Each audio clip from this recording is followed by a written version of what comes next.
Terima kasih Ustadz atas Nah, kesempatan waktunya untuk menyampaikan beberapa pertanyaan dari para jemaah sekalian. Pertanyaan pertama, Pak Ustadz, bagaimana cara mendapatkan kenikmatan dalam beribadah, terutama dalam sholat? Mohon pencerahannya Pak Ustadz. Nah, barakallahu fikum bagi penanya dan insya Allah yang ditanyakan bermanfaat untuk kita semuanya. Yang pertama, agar kemudian kita bisa merasakan kenikmatan dalam ibadah, yang pertama, islahun niat, perbaiki niat kita. Perbaiki niat kita, pahami tentang hakikat ibadah, ini sholat, dan kita harus berilmu dengan sholat itu.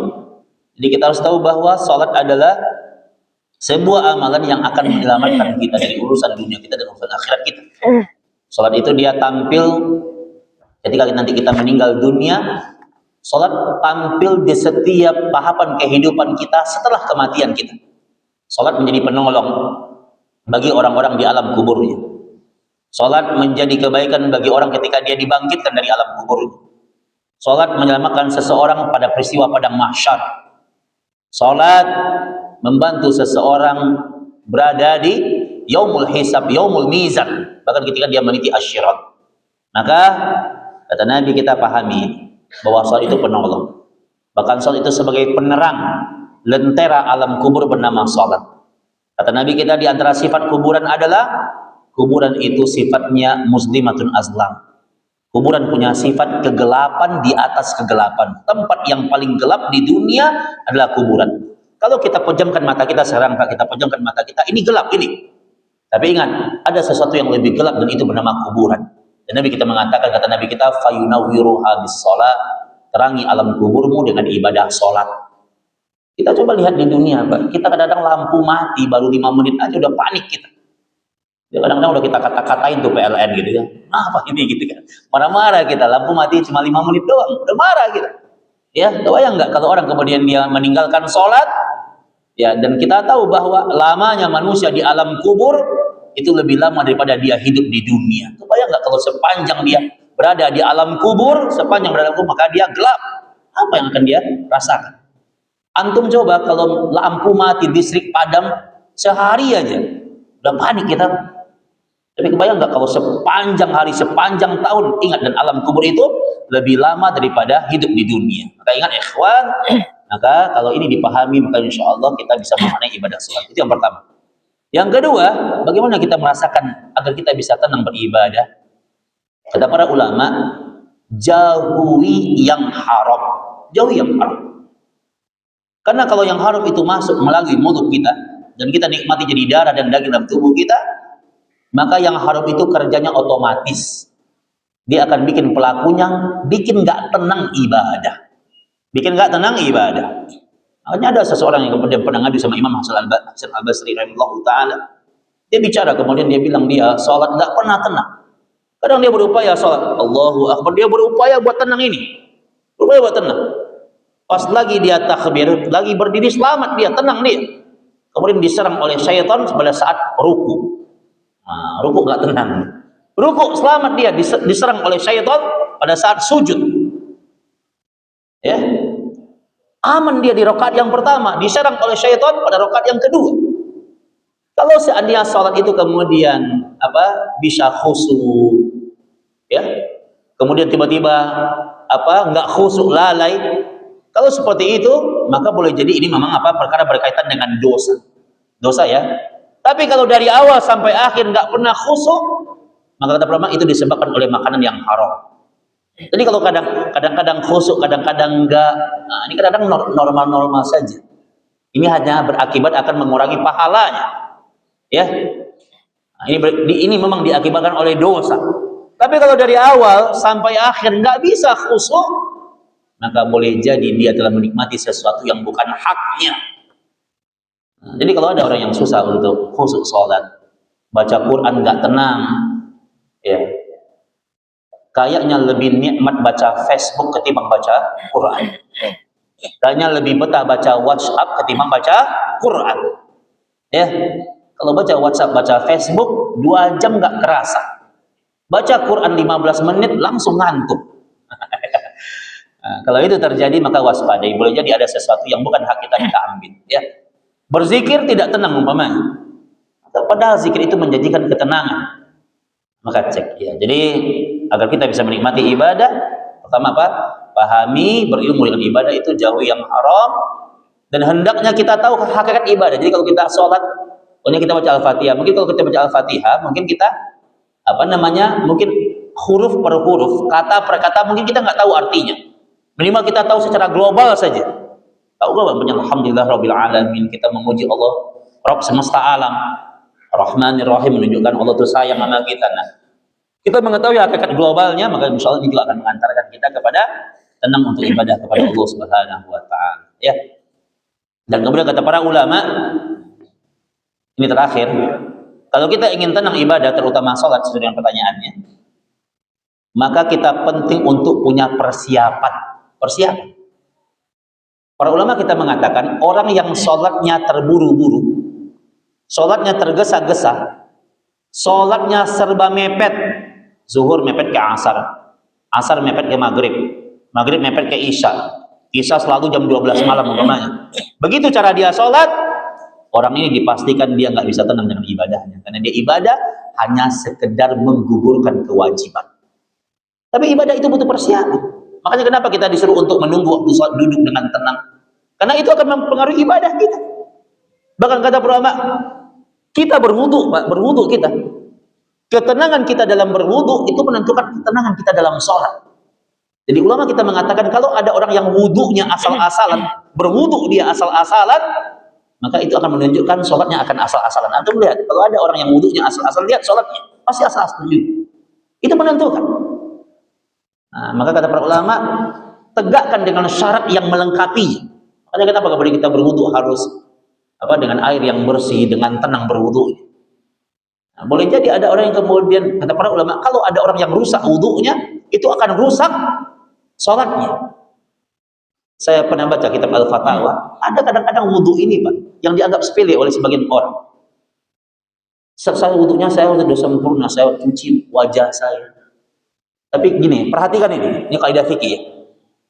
Ada kesalahan wudu yang tidak kita sadari. Kadang-kadang kita berwudu, maaf, tapi ini kajian fikih. Kadang-kadang kita nggak sadari, ketika kita berwudu, terkadang kita nggak sadari, terkadang celana dalam kita, saya ulangi, celana dalam kita terkena percikan air kencing kita. Banyak orang yang nggak sadar itu. Dan itu yang membatalkan wudunya. Dan itu yang membatalkan sholatnya. Ya, banyak orang dia perhatikan rukunnya, dia cuci mukanya, dia cuci wajahnya, ya, dia cuci kemudian tangannya dan berbagai rukun wudu. Tapi ada perangkat yang kemudian membatalkan wudunya. Dia nggak sadar celana ketika dia masuk kamar mandi, atau kemudian ketika dia masuk kamar mandi celananya nggak digulung ke atas. Dia tahu percikan air kencing itu Pak, itu tajam, itu jauh percikannya, dan itu bisa mengenai celana kita. Kadang kita nggak sadar celana dalam kita terkena percikan air kencing. Perhatikan sampai detail itu. Karena kesempurnaan wudu itu menentukan kesempurnaan ibadah sholat. Ini dimaksud oleh para ulama kaidah ini. Nah, jadi ini menentukan tenangnya orang beribadah kepada Allah Subhanahu wa Ta'ala. Nah, barakallahu fiikum.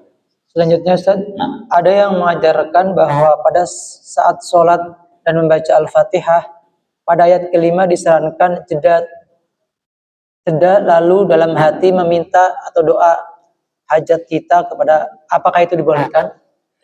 Nah, jadi saya pernah mendengarkan ceramah seperti itu di sebuah sosial media, dan saya pernah nanya kepada para masyayikh, dan kemudian kita merujuk kepada beberapa dalil yang secara khusus tidak ada, sedangkan ilmu yang saya tahu, ya, sedangkan ilmu yang saya tahu. Jadi meminta secara khusus, banyak kita baca iyyaka na'budu wa iyyaka nasta'in, terus kita berdoa secara khusus, tidak ada dalilnya. Secara khusus tidak ada dalilnya. Tapi kalau kita mengkaji secara umum, sebenarnya kan ingat ya, ibadah itu kan nama lain dari ibadah itu adalah doa. Ya, nama lain dari ibadah itu adalah doa. Salat itu juga artinya doa. Ya, maka pada hakikatnya semua apa yang kita baca itu bagian dari doa. Tapi jika kemudian ada doa secara khusus, ya, dan kemudian dirutinkan, dikhususkan, maka saya belum menemukan dalilnya. Tentang perkara ini. Saya sempat nanya kepada para masyayikh tentang perkara ini, dan jawabannya sama, tidak ada dalil secara khusus ya yang dicontoh oleh Nabi dan para sahabatnya tentang berdoa secara khusus tentang perkara-perkara ini. Wallahu a'lam, barangkali mungkin kalau mungkin dimaknai secara umum, saya rasa sah-sah saja secara umum ya. Memang hakikatnya kan kalau kita kemudian kita ruku, ya kita baca doa ruku dan kemudian kita berdoa di dalam hati ya, maksudnya di dalam hati, bukan dilafazkan, maka itu boleh-boleh saja. Ketika orang sujud, dia sujud, dan kemudian ketika dia sujud, kemudian dia baca doa sujud, dan kemudian kemudian di hatinya dia bermohon, dia berdoa sama Allah. Dia mungkin dia lagi butuh hajat, dia doa, maka itu boleh-boleh saja. Maka begitu juga dengan orang baca Al-Fatihah. Ya ketika dia baca Al-Fatihah kemudian dia renungi bacaannya, ya atau ketika dia jadi makmum dia dengerin bacaan imam dan kemudian sambil dia menikmati bacaan imam merenung kemudian di hatinya dia berdoa, ya Allah mudahkan urusan hamba ya Allah, maka itu sah-sah saja ya karena dia di hatinya dan tidak dia lafazkan, maka sah-sah saja orang di setiap momentum ibadah kemudian dia berdoa ya, maka ini tidak ada larangannya. Tapi kalau secara khusus maka sedangkal ilmu yang saya tahu, saya tidak menghukumi orang lain, tapi saya menghukumi diri saya sendiri. Sedangkan ilmu yang saya tahu, maka saya belum menemukan dalilnya. Nah, barakallahu fikum. Apakah 356 kali sholat sunat Isra dapat menggugurkan wajib haji? Dapat menggugurkan wajib haji. Dalilnya dhaif. Dalilnya dhaif. Ya. Ingat, sholat sunnah Isra ini kita ba'da subuh, habis subuh kemudian kita isi dengan berzikir kepada Allah dan duduk di majlis ilmu. Ya, ini bagian dari zikir. Ketika matahari terbit, habis matahari terbit. Jadi antum jangan sholat ketika matahari terbit, itu waktu terlarang. Jadi kalau jam ini sudah berbunyi, antum jangan sholat dulu. Kasih jeda waktu. Kasih jeda waktu beberapa menit baru sholat. Disebut dengan istilah sholat isyraq atau syuruk. Atau sebagian ulama mengatakan duha yang diawalkan. Maka Nabi kita mengatakan kana ka ajri hajjatan wa umratan tamatan. Kata para ulama kita, maka pahalanya sama dengan pahala haji dan umroh sempurna. Ya, maka ini adalah dalil yang sahih. Walaupun sebagian ulama memperdapatkan tentang fadilahnya, ya, tapi sebagian para ulama mensahihkan hadis ini pahalanya. Tapi ingat, pertanyaan yang ditanyakan adalah apakah kalau orang sudah sholat sekian ratus umpamanya, apakah itu menggugurkan ibadah haji? Maka ini dalil yang lemah. Ya, kita tahu ibadah haji adalah ibadah yang sangat agung, yang sangat mulia, tidak menggugurkan. Bahkan jangankan 365 kali, jangankan ribuan kali, ya sepanjang hidup kita sholat sunnah isyraq, maka kewajiban haji itu tetap ada bagi orang yang punya kemampuan atau orang yang dimampukan oleh Allah. Tidak ada satupun ibadah yang bisa menggugurkan ibadah yang lainnya. Ya, jadi ingat ya, ini dalil yang lemah yang dibahas oleh para ulama. Jadi ibadah haji adalah ibadah yang sangat mulia. Karena ibadah haji adalah ibadah kombinasi semua pengorbanan. Di situ ada pengorbanan jiwa, raga, harta, fisik dan yang lainnya. Dia adalah jihadnya kaum muslimin di hari ini. Ya, tapi tidak digugurkan dengan isyraq. Jadi kalau kita mau sholat sunnah isyraq, laksanakan. Ya, laksanakan boleh tiap hari sunnah isyraq, pahalanya besar pahalanya. Walaupun hadisnya itu dipertentangkan oleh para ulama ya. Jadi ulama mengatakan hadisnya itu benar, ada sunnah isyraq. Tapi hadis yang kemudian mengatakan levelnya sampai pahala haji dan umroh itu ada khilaf sebenarnya, ada khilaf. Tapi ulama mengatakan bahwa memang pahalanya besar, boleh jadi pahalanya melebihi daripada itu, boleh jadi pahalanya melebihi daripada itu. Nah, jadi istiqomah saja Pak, sepanjang dari yang sahih laksanakan. Jadi antum usahakan kalau di masjid ya, habis subuh berzikir, usahakan tiap hari. Ya, sunnah isyraq atau syuruk ya, atau kemudian sunnah dua yang di awal kan laksanakan. Pahalanya besar banget. Ya. Nah, tapi kalau pahalanya sampai menggugurkan ibadah haji, ini dalil yang lemah. Ya, dalil yang lemah ya. Ini ada bahkan ulama membahas ini adalah berbagai macam perkara yang menyesatkan yang dikembangkan oleh para ahli subhat. Jadi tidak ada ibadah ghaib. Justru ini menjadi doa kita. Kalau kita udah tiap hari kita sunnah isyraq ya, mudah-mudahan Allah mudahkan kita untuk berangkat ibadah haji. Harusnya begitu, bukan untuk menggugurkan ibadah haji. Nah, ya barakallahu fiik. Jelaskan secara singkat, jika bacaan Al-Fatihah imam salah, sholat makmumnya juga salah, Ustaz? Jawabannya tidak. Imam Hasan Al-Basri menjawab rahimallahu ta'ala. Kata Imam Hasan Al-Basri, kata beliau, "Shalli alaihi wa alaihi bin'atuhu." Jadi kalau imamnya salah, itu urusan imam dengan Allah. Makmum sah sholatnya. Tapi memang imam itu dia punya tanggung jawab yang besar. Ya, makanya siapa yang layak untuk jadi imam? Syarat yang layak menjadi imam adalah orang yang paling fasih bacaannya. Jadi walaupun usia dia mungkin lebih muda daripada kita, lebih muda, mungkin dia anak-anak, mungkin dia pemuda, maka dia berhak jadi imam. Jadi syarat orang jadi imam itu ditetapkan dalam kaidah syariah adalah orang yang paling fasih bacanya, yang paling enak bacaannya, dia yang paling berhak jadi imam. Ya, kalau kemudian makanya kenapa yang ditunjuk yang fasih agar bacaannya tepat. Jadi kalau bacaannya itu salah, apakah makmum juga salah? Tidak, ya. Makmum tetap sempurna ibadahnya. Adapun perkara imam salam itu ada tanggung jawab dia di hadapan Allah. Sama dengan seorang pemimpin negara, pemimpin provinsi, kepala kabupaten, desa. Kalau dia salah, ya dia akan bertanggung jawab di hadapan Allah. Rakyatnya nggak bisa disalahin. Nah, gitu ya. Nah, itu beratnya menjadi pemimpin. Ya, jadi kata Imam Hasan Al-Basri, salat makmum tetap sah, adapun kesalahan imam itu tanggung jawab dia di hadapan Allah. Maka kesalahannya juga dua ya. Kalau kesalahannya tidak dia sengaja, dia dimaafkan. Nah, tapi kalau dia sengaja dan tidak mau belajar, maka dia akan berdosa di hadapan Allah Subhanahu wa taala. Barakallahu fiik. Baik, itu saja dulu Ustaz pertanyaannya, mengingat waktu sudah cukup siang. Sedangkan di sini masih ada beberapa pertanyaan dari jamaah, namun sekali lagi mohon maaf untuk tidak bisa dijawab pada saat ini. Mungkin bisa hari-hari berikutnya Ustaz ya. Nah, insyaallah. Demikian Ustaz. Nah, baik jemaah semuanya, alhamdulillah kajian kita selesai.